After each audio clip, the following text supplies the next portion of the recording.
नमस्कार, स्वागत है आपका स्टार न्यूज प्लस पर। आपके साथ में प्रीता चौहान। आइए अब हम आपको दिखाते हैं आज की बड़ी खबरें। स्टार न्यूज प्लस पर बने रहिए आप मेरे साथ। ऐसी ही बड़ी खबरों को जानने के लिए चैनल को सब्सक्राइब करना ना भूलें। धन्यवाद।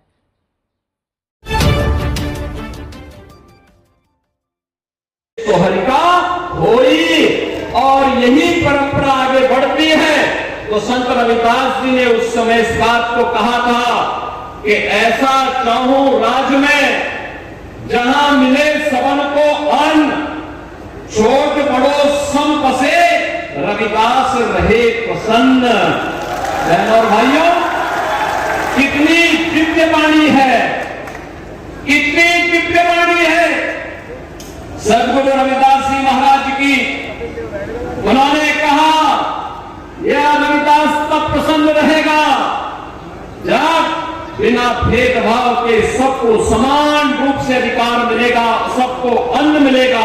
और याद करिए, संत रविदास जी महाराज की इन बातों को अक्सर किसी ने लागू किया।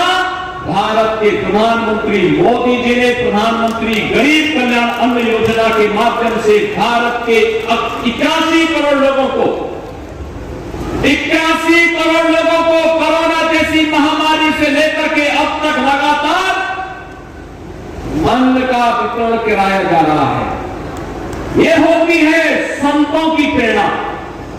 ये मेरा सौभाग्य है सदगुरु रविदास जी महाराज की पावन जन्मभूमि चीर गोवर्धन काशी में, वहां पर प्रधानमंत्री मोदी जी की प्रेरणा से हम लोगों ने पहले वहां पर 14 के पहले, मोदी जी के आने के पहले वहां जाने का रास्ता बहुत संकरा था, सिंगल लेन का सड़क था। आज हमने वहां 4 लेन की सड़क से जोड़ दिया है। आश्रम को भव्य रूप दे दिया है, बहुत भव्य रूप दे दिया है। और आश्रम को भव्य रूप देने के साथ साथ सदगुरु रविदास जी महाराज की भव्य प्रतिमा स्थापना के साथ साथ अन्न क्षेत्र का निर्माण और रविदास जी महाराज के नाम पर सैकड़ों बीघा लैंड जमीन को खरीद करके वहां पर सदगुरु रविदास जी महाराज का के नाम का पार्क और उनकी भव्य प्रतिमा की स्थापना का काम भी वहां पर आज मोदी जी की प्रेरणा से संपन्न हो चुका है।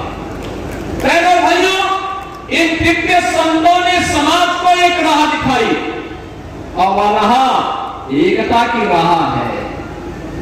एकता की राह है, समाज को जोड़ने की राह है।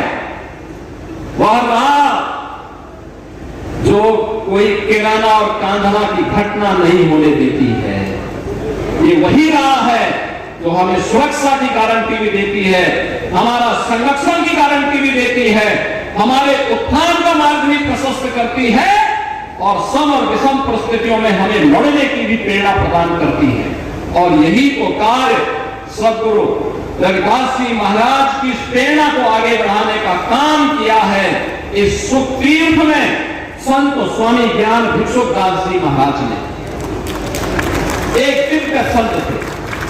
सुख तीर्थ भारत की सनातन धर्म की परंपरा का एक पौराणिक तीर्थ है।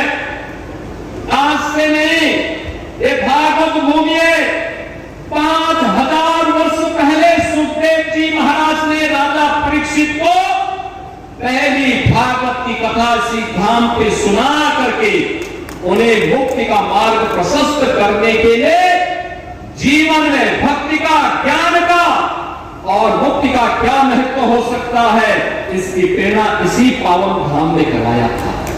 याद करिए, मां गंगा भारत की सनातन धर्म की परंपरा की एक अविरल और अग्रस धारा है जो सम और विषम परिस्थितियों में हम सबको उद्धार का मार्ग प्रशस्त करती है।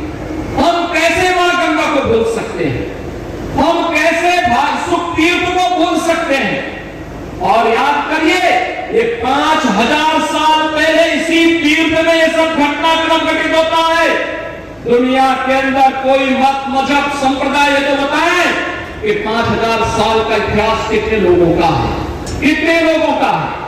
ये केवल दावा आप कर सकते हैं जिसके उत्तराधिकारी आप हैं, और जिसके बाद हमारे पूज्य संत जन हैं जो आज यहाँ पर इस तीर्थ में यहाँ उपस्थित रहे हैं। और बहनों और भाइयों, आज जब हम यहाँ पे संत स्वामी ज्ञान भिक्षु दास जी महाराज की 65वीं पुण्यतिथि में यहाँ पर एकत्र हुए हैं, मैं उनकी स्मृतियों को नमन करता हूं, उन्हें विनम्र श्रद्धांजलि अर्पित करता हूं। और यहाँ पर ये जो उत्सव भंडारा, स्मृति भंडारा यहाँ पर आयोजित किया गया है सदगुरु समनदास जी महाराज की स्मृति में। यहाँ पर मुझे स्वामी पूज्य स्वामी गोवर्धन दास जी महाराज कह रहे थे कि लाखों की संख्या में श्रद्धालु यहाँ कल से आए हुए हैं। मैंने कहा मुझे भी इसी बहाने उत्साही युवाओं के साथ संवाद करने मिलने का एक अवसर प्राप्त होगा। और बहनों और भाइयों, मैं तो आपसे कहने के लिए आया हूं, इसलिए कहने के लिए आया हूं कि इस बार तो नहीं हो पाया, लेकिन अगली बार यहाँ के पूज्य संतों की प्रेरणा से जो मां गंगा की धारा को हम यहाँ से लेकर के गए हैं, यहाँ पर इस सदगुरु रविदास मिशन से जुड़े हुए समनदास जी महाराज के पावन आश्रम के सामने भी सदगुरु रविदास और पूज्य संत समनदास जी महाराज की स्मृति में एक घाट का निर्माण हम लोग कार्य करके पूरा कर चुके हैं। यहाँ की सड़कों के चौड़ीकरण के कार्य को भी आगे बढ़ाएंगे, जिससे आने वाले आप किसी श्रद्धालु को आने वाले समय में संकट नहीं आएगा। आराम से पार्किंग की व्यवस्था की जाएगी और पार्किंग की व्यवस्था के साथ साथ यहाँ के सुंदरीकरण के कार्य को आगे बढ़ाना, सत्संग सभागार की स्थापना करने का कार्य भी यहाँ पर हम लोग आगे बढ़ाएंगे, जिससे आने वाले समय में आने वाले श्रद्धालु को सम विषम परिस्थितियों में किसी भी प्रकार की समस्या का सामना न करना पड़े। बहनों और भाइयों, जब अच्छी सरकार आती है